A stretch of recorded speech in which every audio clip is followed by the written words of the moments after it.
ভাল মাৰ্কছ আনিবৰ কাৰণে ভাল ষ্টাডি হ'ব লাগে তাৰ কাৰণে কিছুমান টপিকছবোৰ আছে যদি আপুনি ভালকৈ পঢ়ে তেনেহ'লে এইবিলাক আপুনি ভাল মাৰ্কছটো আনিব পাৰে like current affairs general knowledge social studies general mathematics mental ability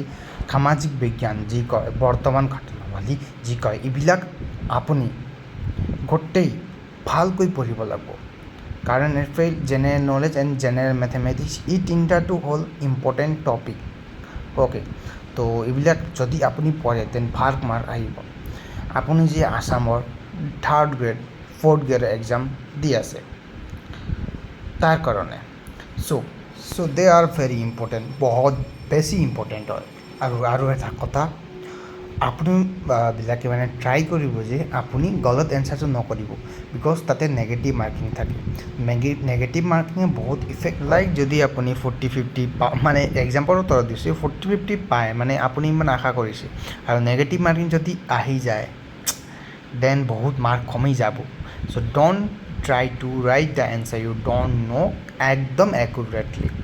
তো ভিডিঅ'টো ইমানে বনাইছোঁ এইবিলাকতো ইম্পৰ্টেণ্ট টপিকছ আছিলে আপোনাক কৈ দিলোঁ চ' ইমানে কৰিলে নহ'ব আপোনাক বহুত ইমান গুণিতো মই কৈছোঁ যে বেছিক ইমানখিনি হ'ব লাগে তো বাকী আপোনালোকে ভিডিঅ'টো লাইক ছাবস্ক্ৰাইব কৰিব আৰু এক্সামৰ কাৰণে আপোনালোকক অল দি বেষ্ট